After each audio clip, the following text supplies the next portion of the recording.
Para millones de estadounidenses, McDonald's ha sido más que solo un restaurante. Es un recuerdo de la infancia, una comida rápida y asequible en una de las marcas más reconocibles del mundo.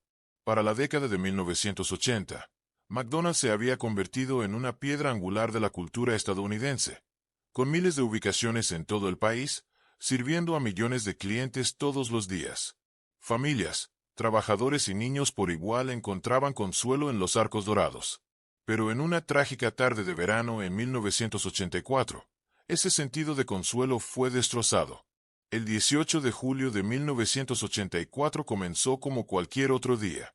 Los clientes hacían sus pedidos, los empleados trabajaban sus turnos y las familias se reunían para comer.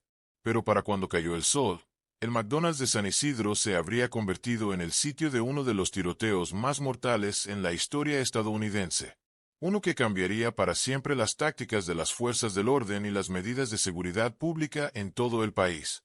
Entonces, ¿qué llevó a un hombre aparentemente ordinario a cometer un acto tan impensable? ¿Cómo respondieron las fuerzas del orden al peor tiroteo masivo de su tiempo? ¿Y qué impacto duradero tuvo esta tragedia en McDonald's y en la seguridad pública en Estados Unidos? Intentemos averiguarlo. Hola, soy el cronista del crimen, y trataremos de responder a estas preguntas en el episodio de hoy. Para entender el horror que se desarrolló el 18 de julio de 1984, primero tenemos que entender al hombre detrás de ello. James Huberty, un soldador y guardia de seguridad de 41 años. Huberty era, según la mayoría de los informes, un hombre enojado e impredecible. Nacido en Canton, Ohio, en 1942, tuvo una infancia problemática. Después de que su madre abandonara a la familia para llevar una vida de evangelismo religioso, Huberty fue dejado para ser criado por un padre estricto. Esta inestabilidad temprana pareció moldear su resentimiento hacia el mundo. A pesar de su dura crianza, Huberty pareció asentarse en una vida relativamente normal. Se casó con su esposa Edna, tuvo 2 hijas y se mudó a varios estados por trabajo. Como soldador calificado, encontró empleo en Ohio, pero como muchos estadounidenses a principios de la década de 1980, luchó cuando la economía se desaceleró. Cuando la industria local del acero colapsó, Huberty perdió su trabajo, y la tensión financiera solo empeoró su creciente paranoia y furia. En 1983, desesperado por un nuevo comienzo, la familia se mudó a San Isidro, California, a solo unas pocas millas de la frontera entre Estados Unidos y México. Pero el cambio de escenario hizo poco por aliviar sus problemas. Incapaz de encontrar trabajo como soldador, Huberty tomó un empleo como guardia de seguridad, pero pronto fue despedido. Su ira creció, y se volvió obsesionado con escenarios del fin del mundo y conspiraciones, creyendo que la sociedad estaba al borde del colapso. Sumando a su inestabilidad, Huberty sufría de un trastorno neurológico, posiblemente derivado de un caso de poliomielitis en la infancia. A comienzos de julio de 1984, visitó una clínica de salud mental, afirmando que escuchaba voces. Pero cuando nadie devolvió su llamada, lo tomó como una señal de que la ayuda no vendría. El 17 de julio, el día antes de la masacre, Huberty ominosamente le dijo a su esposa: «La sociedad tuvo su oportunidad». A la mañana siguiente, llevó a su familia al zoológico de San Diego para lo que parecía ser un día ordinario fuera de casa. Comieron juntos, observaron a los animales y regresaron a casa. Pero esa noche, le dijo a su esposa que iba a cazar humanos. Después de salir de la casa, exactamente a las 3:56 de la tarde, James Huberty entró a McDonald's de San Isidro, llevando 3 armas de fuego y una bolsa llena de municiones.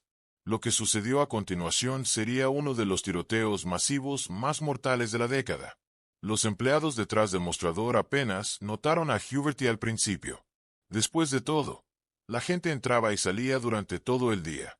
Pero algo en este hombre era diferente. Vestido con ropa de estilo militar, con gafas de sol oscuras y una bolsa colgada sobre su hombro, no estaba allí para pedir comida. Antes de que alguien pudiera reaccionar, Huberty sacó una Uzi de 9 milímetros y la levantó hacia el mostrador. Un empleado, John Arnold, de 17 años, estaba de pie en la caja registradora cuando Huberty apuntó el arma directamente hacia él. Pero en lugar de disparar, Huberty simplemente apretó el gatillo. ¡Clic! Nada. El arma se había trabado. Por un breve momento, el silencio llenó el restaurante. John Arnold se quedó paralizado, esperando morir. Pero nada ocurrió. Su gerente, Hernández Herrera, de 22 años, le gritó, pensando que estaba bromeando. «Deja de hacer tonterías y vuelve al trabajo», dijo. Pero antes de que alguien tuviera tiempo de procesar lo que estaba ocurriendo, Huberty arregló el atasco, ajustó su agarre y volvió a apretar el gatillo. Y esta vez, el arma disparó. Sus primeras víctimas fueron Víctor Rivera, de 22 años, y Carlos Reyes, de 6 años. Mientras Huberty desataba una lluvia de balas, los clientes se lanzaban al suelo para cubrirse, algunos intentando esconderse debajo de las mesas, otros tratando desesperadamente de escapar. Mientras los disparos continuaban, el pánico se propagó por todo el restaurante. Algunos empleados lograron escapar por la puerta trasera, pero para los que quedaron atrapados adentro, no había a dónde correr. Huberty caminaba metódicamente de mesa en mesa, disparando a cualquiera que veía. En una horrible muestra de crueldad, apuntó a familias, incluyendo a David Delgado, de 11 años, y a su madre, quienes murieron mientras intentaban protegerse el uno al otro. El ataque duró 77 minutos, pero se sintió como una eternidad. En total, Huberty dispararía más de 250 balas, con muchas de sus víctimas siendo niños, incluyendo al pequeño Carlos Gallardo, de 8 meses, quien fue baleado en los brazos de su madre. A las 4 de la tarde, los primeros oficiales de policía llegaron a la escena, pero debido a la confusión inicial, los oficiales creyeron que el atacante tenía rehenes dentro, lo que provocó un retraso en la acción. Mientras los disparos continuaban, los equipos SWAT se preparaban para un posible enfrentamiento. Afuera, los transeúntes horrorizados observaban con terror, sabiendo que sus seres queridos estaban atrapados adentro. Durante casi una hora, James Huberty continuó su matanza. Las fuerzas del orden mantuvieron un perímetro, pero no irrumpieron inmediatamente en el edificio. Adentro, el número de muertos seguía aumentando. Finalmente, a las 5:17 de la tarde, después de más de 77 minutos de carnicería, un francotirador del SWAT, posicionado en un tejado cercano, recibió la orden de disparar. Un solo disparo. Eso fue todo lo que se necesitó. La bala alcanzó a Huberty en el pecho, matándolo instantáneamente. Pero antes de ser abatido por el francotirador del SWAT, las últimas palabras de Huberty fueron, supuestamente, «Maté a miles, y mataré a 1000 más». Para cuando James Huberty fue abatido, el McDonald's de San Isidro se había convertido en una zona de guerra. Cuerpos esparcidos por el suelo, paredes manchadas de sangre, y un restaurante que antes estaba lleno de vida, convertido en una escena de horror inimaginable. El número final de muertes fue asombroso. 21 personas asesinadas y otras 19 heridas. San Isidro, un tranquilo pueblo fronterizo, quedó conmocionado. En los días siguientes, se colocaron memoriales improvisados afuera del McDonald's, donde familias dolientes y residentes se reunieron para llorar a las víctimas. La ciudad de San Diego declaró un estado de emergencia, y en todo el país, los estadounidenses se hacían la misma pregunta. ¿Cómo pudo pasar algo así? Después de la masacre, creció la especulación sobre qué impulsó a James Huberty a cometer un acto tan atroz. Algunos señalaron sus dificultades financieras, otros su enfermedad mental no tratada. Su esposa, Edna, más tarde afirmó que él había estado buscando ayuda psiquiátrica en los días previos al ataque, pero fue ignorado. Los psicólogos más tarde diagnosticaron a Huberty póstumamente con esquizofrenia paranoide severa. Su creciente paranoia, sus tendencias violentas y la creencia de que la sociedad le había fallado, culminaron en el peor tiroteo masivo de la década. Pero puede que nunca comprendamos completamente qué lo llevó a cometer una atrocidad semejante. El impacto de la masacre se extendió mucho más allá de San Isidro. McDonald's, como una compañía construida sobre una imagen familiar y amigable, se encontró en el centro de la indignación pública después de la masacre. Aunque no eran legalmente responsables del tiroteo, la gente asoció la tragedia con la empresa misma, ya que ocurrió dentro de un restaurante McDonald's. Algunas familias de las víctimas y miembros del público creían que McDonald's debería haber hecho más para prevenir el ataque o proteger mejor a sus clientes. La viuda de Huberty, Edna, presentó una demanda por $5 millones contra McDonald's y los fabricantes de armas UC America y VL Jennings Inc. Ella argumentó que la comida de McDonald's contenía altos niveles de glutamato monosódico, MSG, lo cual, según afirmó, desencadenó el comportamiento violento de su esposo al afectar su estado mental. También sugirió que las medidas de seguridad de McDonald's eran inadecuadas, dejando a los clientes indefensos ante un ataque como este. Sus reclamos contra los fabricantes de armas fueron los siguientes. Alegó que eran responsables por vender armas de fuego a un individuo inestable, contribuyendo así a la masacre. Sin embargo, la Corte desestimó todas las reclamaciones de Edna Huberty debido a la falta de evidencia.